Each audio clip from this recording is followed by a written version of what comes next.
नमस्कार दोस्तों, राजस्थान कला और संस्कृति की दृष्टि से संपन्न राज्य है। तीज, त्योहार, मेले, गाना बजाना जितना हमें आता है शायद ही किसी अन्य जगह पर हम जैसे कलाकार हों। मनोरंजक कार्यों में हमारा जवाब नहीं। तो आइए इस वीडियो में जानते हैं राजस्थान के कुछ प्रमुख लोक वाद्यों को, जिन पर अक्सर कंपटीशन एग्जाम्स में प्रश्न पूछ लिए जाते हैं। सबसे पहले जानते हैं लोक वाद्य होते क्या हैं। लोक वाद्य में दो शब्द हैं, पहला लोक यानी जनता का और दूसरा वाद्य यानी जिससे वादन किया जा सके। वादन शब्द का अर्थ होता है बजाना।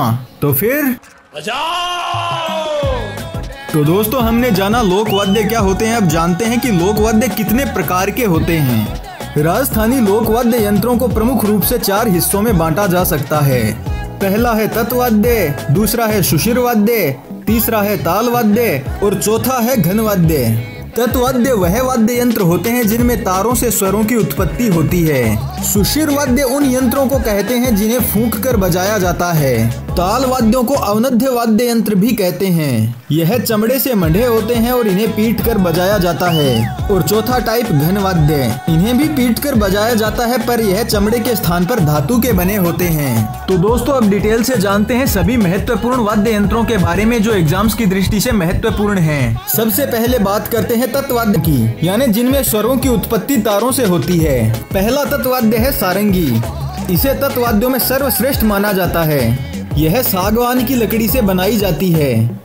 शास्त्रीय संगीत में सारंगी का प्रमुख रूप से उपयोग होता है। पश्चिमी राजस्थान के लंगा जाति के लोग सारंगी का प्रमुखता से उपयोग करने के लिए फेमस हैं। सारंगी में कम से कम 3 ऐसे तार होते हैं जिनको बकरे की आंत से बनाया जाता है और साथ में सारंगी की गज में घोड़े की पूंछ के बाल प्रयोग में लिए जाते हैं। नंबर 2, इकतारा। इकतारे को सबसे आदि वाद्य यंत्र माना गया है। इकतारे का संबंध नारद जी से जोड़ा जाता रहा है। इकतारे को एक हाथ की उंगली से ही बजाते हैं और दूसरे हाथ में अक्सर करताल रखी जाती है। इकतारे का प्रयोग साधु सन्यासी और नाथ अपने भजनों में करते रहते हैं। तीसरा है रावण हत्था। यह राजस्थान का बहुत ही प्रचलित और अति प्राचीन वाद्य यंत्र है। यह नारियल के खोल पर बकरे का चमड़ा चढ़ाकर बनाया जाता है। इसकी गज में घुंघरू बंधे होते हैं तथा रावण हत्था पाबूजी, डूंगर जी, जुहार जी इत्यादि के भोपे बजाते हैं। चौथा है जंतर। जंतर को वीणा का प्रारंभिक स्वरूप कहा जा सकता है। इसकी आकृति लगभग वीणा जैसी ही होती है। पांचवा है कामायचा। कामायचा की उत्पत्ति ईरान से मानी जाती है। यह सारंगी के लगभग समान होता है। कामायचा का प्रयोग मांगणियार जाति के पेशेवर लोक गायक करते हैं। नाथपंथी साधु भी भरथरी और गोपीचंद की कथा के गीत कामायचा पर गाते हैं। छठा है भपंग। यह डमरू की आकृति से मिलता जुलता होता है तथा यह वाद्य यंत्र तुम्बे से बनता है। अलवर जिले के जोगी जाति के लोग भपंग वाद्य यंत्र के साथ पांडुन का कड़ा, राजा भरथरी, भगत पूर्णमल, हीर रांझा और गोगा पीर की लोक कथाएं गाते हैं। जहूर खां मेवाती भपंग के प्रमुख लोक वादक हैं। नंबर 7, तंबूरा। तंबूरे में 4 तार होते हैं और इसकी शक्ल तानपुरे के समान किंतु कुछ छोटी होती है। तंबूरे का प्रयोग कामड़ जाति के लोग करते हैं। 4 तारों का प्रयोग होने के कारण इसे चौतारा भी कहते हैं। नंबर 8, रबाज। यह कामायचे की तरह ही होता है परंतु इसमें गज काम में नहीं ली जाती बल्कि उंगली के नाखूनों से इसे बजाया जाता है। मेवाड़ के रावल और भाट जाति के लोग रम्मत लोक नाट्य में इसे बजाते हैं। नंबर 9, चिकारा।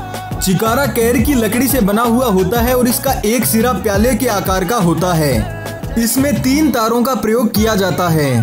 प्रमुख रूप से अलवर और भरतपुर के क्षेत्र में जोगियों, गरासियों और मेवों द्वारा पौराणिक कहानियों के गायन में इस वाद्य यंत्र का प्रयोग किया जाता है। और 10वां तत्वाद्य यंत्र दुकाको। यह भील समुदाय द्वारा मुख्यतः दीपावली पर बजाया जाता है। दुकाको को पहले घुटनों के बीच दबाते हैं और उसके बाद में बजाते हैं। दोस्तों, अब बात करते हैं दूसरे प्रकार के वाद्य यंत्रों के बारे में, जो है सुशिर वाद्य यंत्र, यानी ऐसे वाद्य यंत्र जिन्हें फूंक कर बजाया जाता है। सुशिर वाद्य यंत्रों में पहला है बांसुरी। इसकी रचना संरचना की क्या बात करें, यह तो हम सब ने मेलों से लेकर जरूर बचपन में एक बार बजाई है। खैर, याद रखने योग्य फैक्ट यह है कि इसमें स्वरों के लिए 7 छिद्र होते हैं। यह छिद्र स्वरों के शुद्धता के लिए निश्चित दूरी पर बने होते हैं। हरि प्रसाद चौरसिया राजस्थान के प्रमुख बांसुरी वादक हैं। नंबर 2, अलगोजा। अलगोजे का प्रयोग जोड़े में होता है, यानी एक वादक एक साथ 2 अलगोजे बजाता है। इसकी संरचना लगभग बांसुरी जैसी ही होती है, किंतु इसमें बस 4 छेद होते हैं। नंबर 3, शहनाई। इसे उर्दू में नफीरी कहा जाता है। सुशिर वाद्य यंत्रों में यह सर्वश्रेष्ठ, सुरीला और मांगलिक वाद्य यंत्र माना जाता है। यह शीशम या सागवान की लकड़ी से बनाया जाता है। इसका आकार लगभग चिलम जैसा होता है। शहनाई में 8 छेद होते हैं। इसकी ध्वनि अत्यंत तीखी और मधुर होती है। अक्सर 2 शहनाइयाँ 2 वादकों द्वारा एक साथ बजाई जाती हैं। शहनाई का एक अन्य नाम सुंदरी भी है। शहनाई वादकों में बिस्मिल्लाह खां का नाम प्रमुख है। शहनाई के ऊपरी हिस्से में ताड़ के पत्ते की तूती बनाकर लगाई जाती है, जिस पर फूंक देने से आवाज आती है। चौथा है पुंगी। यह छोटी लौकी के तुम्बे की बनी होती है। तुम्बे के निचले हिस्से को छेदकर 2 नलियां लगाई जाती हैं। इन्हीं नलियों पर स्वरों के लिए छेद होते हैं। सामान्यतया पुंगी का उपयोग कालबेलिए सांप को मोहित करने के लिए करते हैं।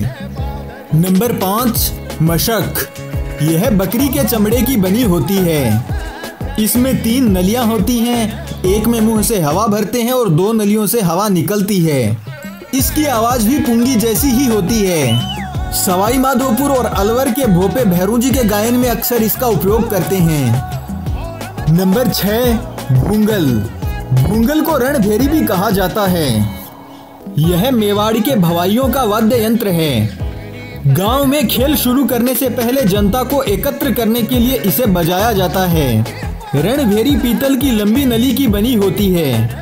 प्राचीन काल में युद्ध की शुरुआत रणभेरी बजाकर की जाती थी। नंबर 7, सतारा। यह अलगोजा, बांसुरी और शहनाई का मिला जुला रूप है। इसमें भी 2 बांसुरियां होती हैं, जिन्हें एक साथ फूंक कर बजाया जाता है। नंबर 8, नड़। नड़ कगोर वृक्ष की 1 मीटर लंबी लकड़ी से बनाया जाता है। नड़ को बजाने वालों में कर्णा भील प्रमुख है। यह वाद्य यंत्र मारवाड़ी और सिंधी संस्कृति का मेल दर्शाता है। नंबर 9, तुरही। तुरही पीतल की बनी होती है, जिसका एक मुंह छोटा, आकृति नोकदार और दूसरा मुंह चौड़ा होता है। तुरही का उपयोग भी रणभेरी के साथ युद्धों में किया जाता था। नंबर 10, सींगी। सींगी हिरण, बारे सिंगा या भैंस के सींग से बना हुआ वाद्य यंत्र होता है। नंबर 11 है सुरनई। इसका प्रयोग ढोली और लंगा जाति के लोगों द्वारा विवाह समारोहों में किया जाता है। यह वाद्य यंत्र शहनाई के समान ही होता है। दोस्तों, अब बात करते हैं तीसरे प्रकार के वाद्य यंत्रों की, यानी अवनद्ध या ताल वाद्य यंत्र। यह चमड़े से मंडे हुए वह वाद्य यंत्र हैं जिन्हें पीट कर बजाया जाता है। तो आइए देखते हैं पहला ताल वाद्य यंत्र, मृदंग। मृदंग को पखावज भी कहा जाता है। यह वाद्य यंत्र बीजा, सवन, सुपारी और बड़ के पेड़ के तने से बनाया जाता है। मृदंग रावल, भवाई और राबिया जाति नाच में काम में लेती है। नंबर 2, ढोलक। यह भी बीजा, सागवान, शीशम, नीम, सवन, सुपारी और बड़ के वृक्ष के तने को पोला करके बनाया जाता है। नीमच और अलीगढ़ की ढोलकें विशेष रूप से प्रसिद्ध हैं। लगभग सभी प्रकार के गायन और नृत्यों में प्रमुख रूप से ढोलक को बजाया जाता है। नंबर 3, ढोल। ढोल लकड़ी या लोहे के घेरे के दोनों ओर चमड़ा मंडकर बनाया जाता है और बाद में इसे रस्सी से कसा जाता है। ढोल को मांगलिक वाद्य यंत्र माना जाता है। यह 2 असमान भागों से बना होता है, जिसमें एक भाग नर और एक भाग मादा कहलाता है। नंबर 4, नौबत। नौबत की आवाज अत्यधिक तेज होती है। नौबत का आकार 4 से 6 फीट तक का या इससे बड़ा भी होता है। इसे भैंसे की चमड़ी का प्रयोग करके बनाया जाता है। नौबत को लकड़ी से पीट पीट कर बजाया जाता है। नौबत का प्रयोग प्रमुख रूप से मंदिरों में या राजा महाराजाओं के महलों के मुख्य द्वार पर किया जाता था। नंबर 5, नगाड़ा। नगाड़ा नौबत के समान ही होता है, किंतु नौबत से छोटा होता है।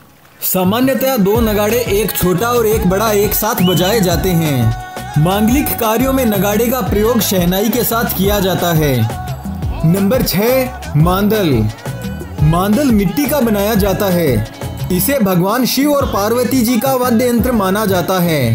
प्रमुख रूप से मांदल का उपयोग गरासिए, भील और भाट जातियों के पेशेवर गायक करते हैं। नंबर 7, चंग। चंग थाली की आकृति का वाद्य यंत्र होता है। चंग का उपयोग प्रमुख रूप से होली के धमाल गीतों के साथ किया जाता है। शेखावाटी के लोक नृत्य चंग नृत्य में भी इसका प्रयोग किया जाता है। नंबर 8, डमरू और डेरू। यह भी भगवान शिव के वाद्य यंत्र माने जाते हैं। भगवान शिव के एक हाथ में अक्सर डमरू दिखाया जाता है। डमरू छोटा और डेरू बड़ा होता है। इन्हें डुगडुगी के नाम से भी जानते हैं। नंबर 9, डफ। चंग के समान यह भी थाली की आकृति का वाद्य यंत्र है। चंग के समान इसका उपयोग भी होली पर किया जाता है और इसी का छोटा रूप डफली कहलाता है। डफली को भी अगर थोड़ा छोटा कर दे तो यह खंजरी बन जाती है। खंजरी में अक्सर आम की लकड़ी का प्रयोग होता है। निर्गुण भजन करने वाले लोग जैसे कामड़, आदिनाथ, बलाई, भील और कालबेलिए इसका प्रयोग करते हैं। नंबर 10, कमर। लोहे की चद्दर को गोल कर चमड़े से मंडकर बनाया गया वाद्य यंत्र कमर कहलाता है। अलवर और भरतपुर के क्षेत्र में इसे 3-4 व्यक्तियों द्वारा एक साथ उसके चारों ओर खड़े होकर दोनों हाथों में डंडे लेकर पीट पीट कर बजाया जाता है। और दोस्तों अब बात करते हैं घन वाद्य यंत्रों की। घन वाद्य यंत्र धातु के बने हुए वह वाद्य हैं जिन्हें पीट कर बजाया जाता है। नंबर 1, मंजीरा। यह पीतल और कांसे की मिश्र धातु से बना हुआ वाद्य यंत्र होता है। मंजीरों को हमेशा जोड़ों में बजाया जाता है। कामड़ जाति की महिलाएं 13 ताली नृत्य में इसका उपयोग करती हैं। मंजीरे भक्ति, कीर्तन इत्यादि में ढोलक के साथ भी अक्सर बजाए जाते हैं। नंबर 2, थाली। अब थाली का क्या बताएं, थाली बस थाली होती है, लेकिन बजाने वाली थाली अक्सर कांसे की बनी होती है। कालबेलिया, भील, बाहेती इत्यादि अक्सर इसे बजाते हैं और चरी नृत्य में थाली का उपयोग प्रमुख रूप से किया जाता है। नंबर 3, करताल। 2 लकड़ी के टुकड़ों के बीच पीतल की छोटी छोटी तस्तरियां लगाकर इसे बनाते हैं। यह साधु संतों का फेवरेट वाद्य यंत्र है। नंबर 4, घुंघरू। घुंघरू भी सामान्य वाद्य यंत्र है, मेरे ख्याल से आप सभी जानते होंगे। तो घुंघरू के बारे में बताने के बजाय आपको ये छोटा सा गाना सुना देते हैं।